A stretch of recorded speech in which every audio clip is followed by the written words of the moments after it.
कर्म फल जैसे करनी वैसी भरनी। बेटा बनकर, बेटी बनकर, दामाद बनकर और बहू बनकर कौन आता है जिसका तुम्हारे साथ कर्मों का लेना देना होता है। लेना देना नहीं होगा तो नहीं आएगा। एक फौजी था, उसके माँ नहीं थी, बाप नहीं, शादी नहीं, बच्चे नहीं, भाई नहीं, बहन नहीं। अकेला ही कमा कमा के फौज में जमा करता जा रहा था। तो थोड़े दिन में एक सेठ जी को, जो फौज में माल सप्लाई करते थे, उनसे उनका परिचय हो गया और दोस्ती हो गई।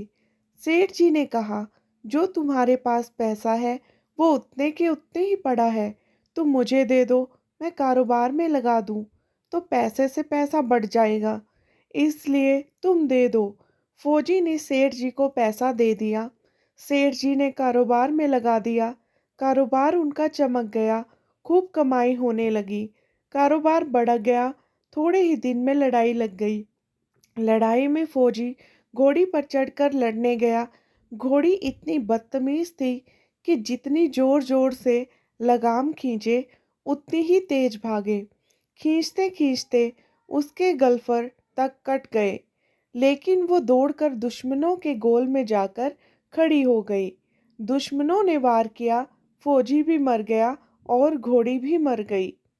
अब सेठ जी को मालूम हुआ कि वह फौजी मर गया है, तो सेठ जी बहुत खुश हुए कि उसका कोई वारिस तो है ही नहीं। अब ये पैसा देना किसको? अब मेरे पास पैसा भी हो गया, कारोबार भी चमक गया, लेने वाला भी नहीं रहा, तो सेठ जी बहुत खुश हुए। तब तक कुछ ही दिन के बाद सेठ जी के घर में एक लड़का पैदा हो गया। अब सेठ जी और भी खुश कि भगवान की बड़ी दया है। खूब पैसा भी हो गया, कारोबार भी हो गया, लड़का भी हो गया, लेकिन लेने वाला भी मर गया। सेठ जी बहुत खुश। वो लड़का होशियार था, पढ़ने में बहुत समझदार था। सेठ जी ने उसे खूब पढ़ाया लिखाया। जब वह पढ़ लिख कर बड़ा हो गया, तो उसने सोचा कि अब वह ये कारोबार संभाल लेगा। चलो अब इसकी शादी कर दें। शादी करते ही घर में आ गई बहुरानी, दुल्हन आ गई। अब उसने सोचा कि चलो बच्चे की शादी हो गई, अब कारोबार संभालेगा। लेकिन कुछ दिन में ही बच्चे की तबीयत खराब होने लगी। अब सेठ जी डॉक्टर के पास, हकीम के पास, वैद्य के पास दौड़ रहे थे। वैद्य जी जो दे रहे हैं, दवा खिला रहे हैं, और दवा असर नहीं कर रही।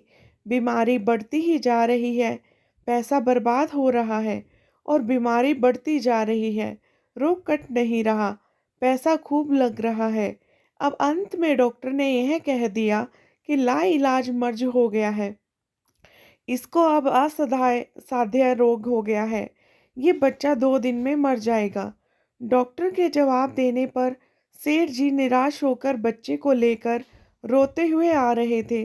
रास्ते में एक आदमी मिला। कहा, अरे सेठ जी क्या हुआ, बहुत दुखी लग रहे हो। सेठ जी ने कहा, ये बच्चा जवान था, हमने सोचा बुढ़ापे में मदद करेगा, अब ये बीमार हो गया। शादी होते ही हमने इसके लिए खूब पैसा लगा दिया, जिसने जितना मांगा उतना दिया, लेकिन आज डॉक्टरों ने इसे जवाब दे दिया, अब ये नहीं बचेगा, असाध्य रोग हो गया है, लाइलाज मर्ज है, अब ले जाओ घर, 2 दिन में मर जाएगा।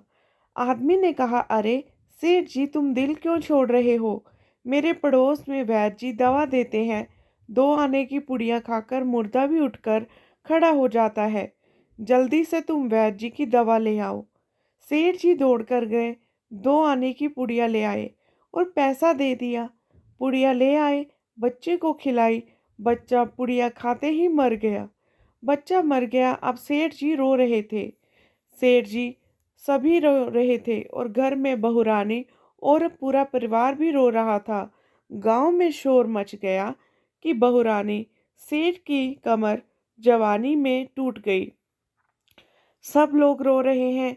तब तक एक साधु महात्मा जी आ गए। उन्होंने कहा, भाई क्यों रोना धोना? लोग बोले, इस सेठ का एक ही जवान बेटा था, इसलिए सब लोग रो रहे हैं, सब दुखी हो रहे हैं। महात्मा बोले, सेठ जी रोना क्यों?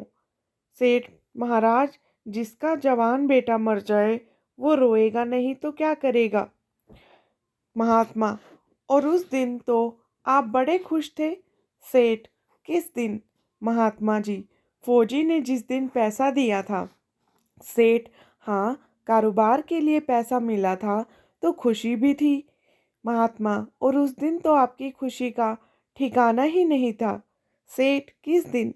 महात्मा, अरे जिस दिन फौजी मर गया, सोचा कि अब तो पैसा भी नहीं देना पड़ेगा, माल बहुत हो गया है, कारोबार खूब चमक गया, अब देना भी नहीं पड़ेगा, बहुत खुश थे। सेठ, हाँ महाराज, खुश तो था महाराज, और उस दिन तो आपकी खुशी का ठिकाना ही नहीं था, पता नहीं कितनी मिठाइयाँ बंट गई। सेठ जी, किस दिन? महात्मा, अरे जिस दिन आपको लड़का पैदा हुआ था। सेठ, महाराज, लड़का पैदा होता है तो सब खुश होते हैं, मैं भी हो गया तो क्या बात? महात्मा, उस दिन तो खुशी से आपके पैर जमीन पर नहीं पड़ते थे। सेठ, किस दिन? महात्मा, अरे जिस दिन बेटा ब्याहने जा रहे थे। सेठ, महाराज, बेटा ब्याहने जाता है तो हर आदमी खुश होता है, तो मैं भी खुश हो गया।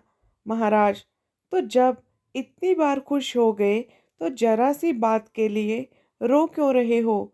सेठ, महाराज, ये जरा सी बात है, जवान बेटा मर गया है, ये जरा सी बात है महाराज। अरे सेठ जी, वही फौजी पैसा लेने के लिए बेटा बनकर आ गया, पढ़ने में, लिखने में, खाने में, पहनने में और शौक में, श्रृंगार में जितना लगाना था लगाया, शादी ब्याह में सब लग गया, और ब्याज दर ब्याज लगाकर डॉक्टरों को दिलवा दिया। अब जब 2 आने पैसे बच गए, वो भी वैद्य जी को दिलवा दिए और पुड़िया खाकर चल दिया। अब कर्मों का लेना देना पूरा हुआ। सेठ जी ने कहा, हमारे साथ तो कर्मों का लेन देन था, चलो हमारे साथ तो जो हुआ सो हुआ, लेकिन वो जवान बहुरानी घर में रो रही है, जवानी में उसको धोखा देकर विधवा बनाकर चला गया। उसका क्या जुर्म था कि उसके साथ ऐसा गुनाह हुआ? महात्मा बोले, यह वही घोड़ी है जिसने जवानी में उसको धोखा दिया था, इसने भी जवानी में उसको धोखा दे दिया।